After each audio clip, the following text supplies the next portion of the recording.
have been taught to focus on performance for most of your career. Work hard, get good grades, get into a good school, study, join a great company, learn AI. Yeah, most of you, right? Most of you have been taught this one thing. And especially in Asian cultures, we're taught to just study and put our heads down and work hard. Okay, next slide. How many of you have been taught, or how many of you know somebody who got promoted but didn't have the skills for the role? Oh yeah, a lot more hands, a lot more nodding. Actually, everybody in the room seems to know somebody who got promoted but didn't have the skills. What the heck is going on? So my name is Mai Ton, and I've been the HR leader of 15 different companies, which means that I've had a front row seat into compensation discussions, promotion discussions, partnership discussions. You name it, I've been behind the scenes. And so I'm unveiling something to you now. This is not my concept. This is from Harvey J. Coleman, and I learned it here at PwC. They put me into a high potential program, and they taught me this when I was young. Performance is the smallest piece of the pie. What you're seeing is two other dimensions that have a name, and some of you maybe know about this, but you've never had the label for it. One is image, the other is exposure. So it forms the pieces of the pie, and that little gray sliver is performance. Nobody knows what you do for a living, honestly. The social scientists have proved that as you increase your level in a career, nobody knows exactly what you do with your day. So they don't think about it. They think that you can do your craft, you have the technical skills. But the image and exposure are two concepts that I feel have actually been really hard for a lot of Asians and minorities and women to understand. So I'm going to take you back to 2015. The person that you see in front of you today is more put together than the person back in 2015. But in 2015, I was part of a great team. I had a great boss, had like a wonderful view of the San Francisco Bay Bridge. I mean, everything was great, so I felt lucky. Next slide, Soleil. But for some reason, I felt unfulfilled. There was something that was missing, and I couldn't scratch the itch. I didn't know what it was. And so I started to think about pie, because I just said, I can do the work, but what's missing? So next slide for me. I started to study my own patterns. So I bet you're all sitting on your own data too, but here's what I did. I kept two spreadsheets. I love spreadsheets. I kept studying my own patterns, and I kept notes in two spreadsheets. The first sheet is image. It tracks my image. Next slide, Soleil. So image is like, what do you see when you see me? How do I come across? What's my speaking style like? Is there gravitas in my executive presence? All of these things matter, especially in bigger corporations and where you're trying to climb the ladder. So image is important. So I don't know if we can do this, but I want you to, next slide for me. What you're seeing is my spreadsheet. It's small on purpose. You're not supposed to like read the lines, but I've been keeping this since 2015. So this is 10 years of data. And the interesting thing is, it goes off the page. It's even more descriptive than this. But next slide. I've interviewed with 120 companies in the last 10 years. As part of me feeling unfulfilled, what I did was I took every interview. People would call me, recruiters would call me, companies would call me. I took all of the interviews. And these aren't interviews where it's one company and 5 people counting as 5 interviews. This is 120 companies. That's one company per month for the last 10 years. And I tracked my outcomes. I was not hired 55% of the time. Like, as in, what was going wrong? I was hired like 15% of the time, ghosted, as in I never heard from them again, and 15% of the time I withdrew my candidacy because I didn't think it was the right company for me. But 55% of the time I wasn't hired. I have a high tolerance for rejection, high tolerance for pain. It's not really great to have this stat out in front of you, but I'm showing you that it takes a lot of work to get to where you want to go. But what this taught me was, you know what? Ask for the feedback. Why aren't you hiring me? I have the skills for the role. What's going wrong? Next slide. What they saw was my LinkedIn profile and my resume, if you've seen it today or if you've seen it online. I look like a crazy person. I've moved around every 2 years I move around. It's part of my tech startup life. That's actually average tenure in tech startups is 2 years and shrinking. So if you're not in the tech sector though, you think I'm crazy. Then they said I have a long-winded speaking style.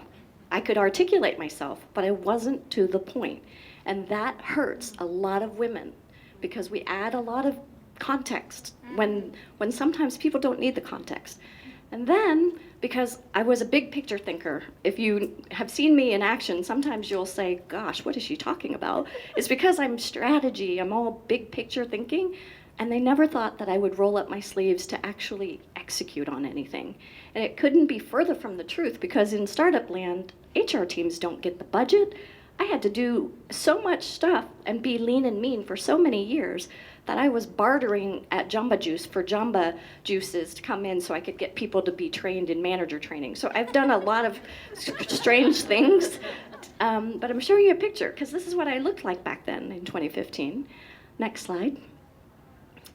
So I'm gonna have us do this in 5 minutes, but I want you to find a partner, and the prompt is, what do you think of my executive presence? You're gonna talk to each other, and what I want this room to be is a room to be safe.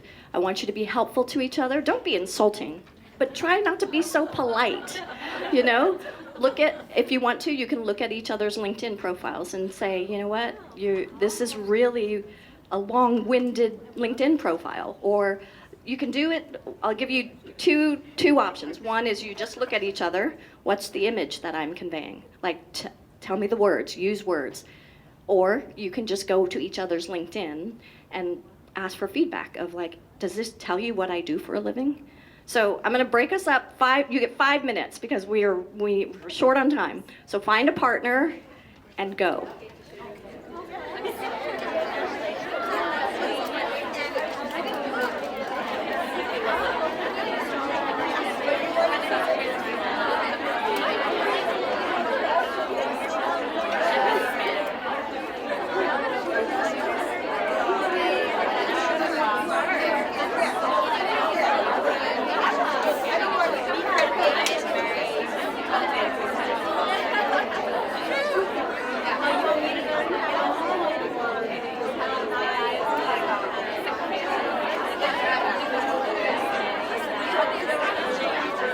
Now everybody's come back. Okay.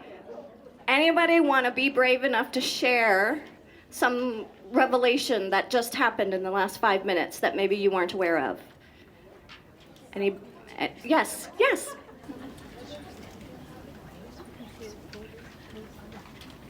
So my partner is Kayun, and we don't know each other. We just met an hour ago.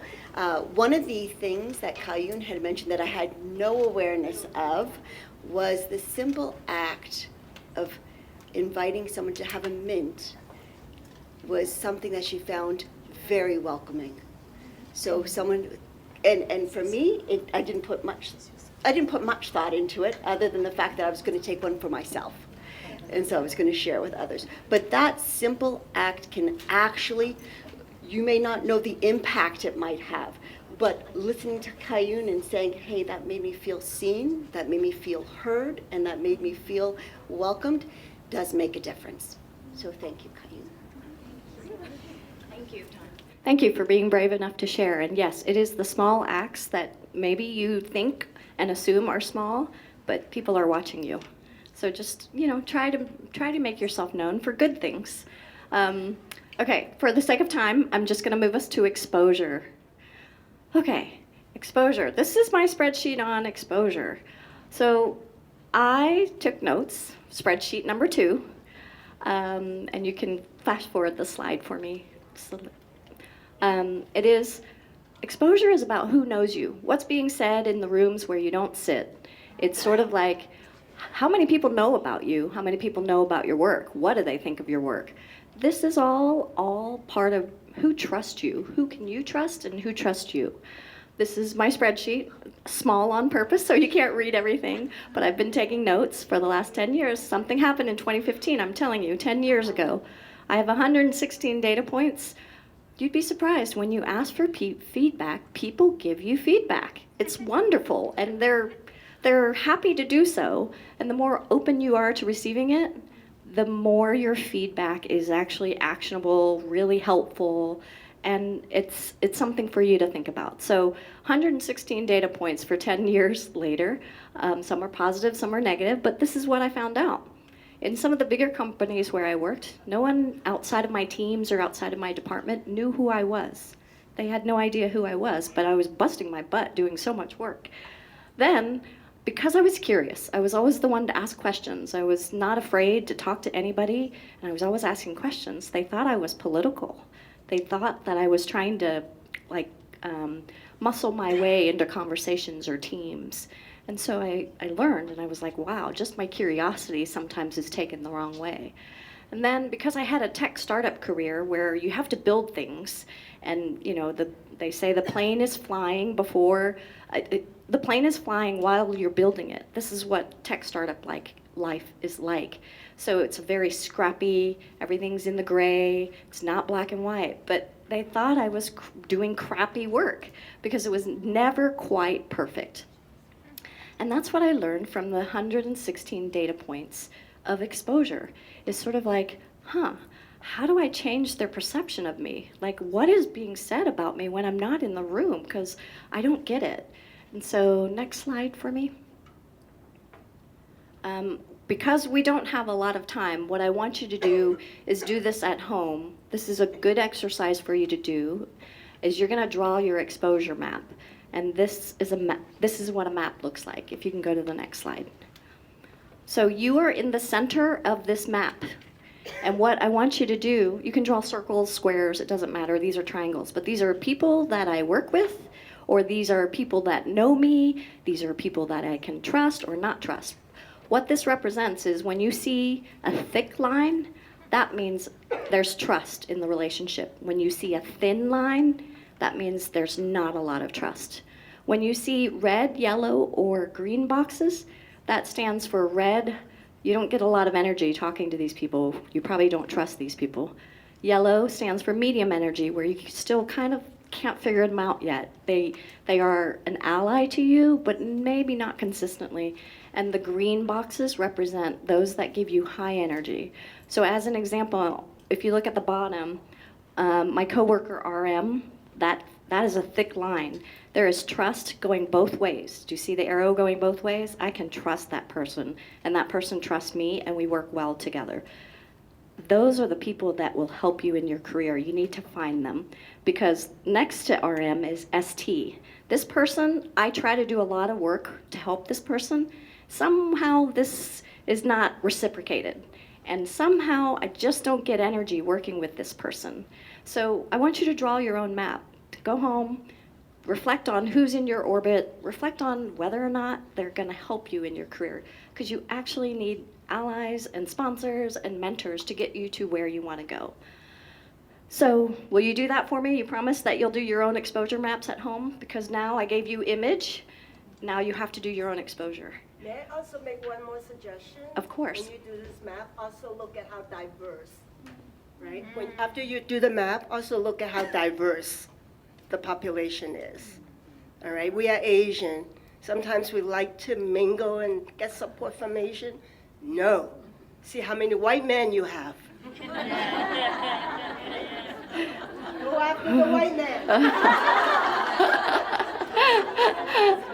Thank you so much, Lucy. It's true.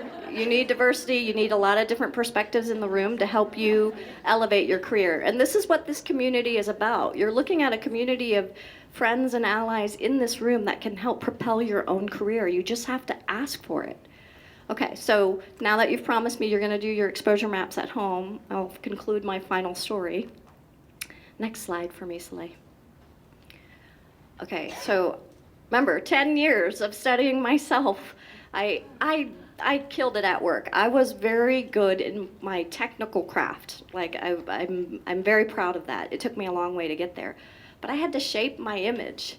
And it's funny because I never used to wear clothing like this. I barely wore makeup. I never had time. I had a daughter. Like, life was crazy, and I just didn't care about these things. But what I was realizing along the way of those 10 years and those two spreadsheets later was that other people cared. And that was the hard lesson for me. I controlled my exposure. Everybody that was on that map is there on purpose.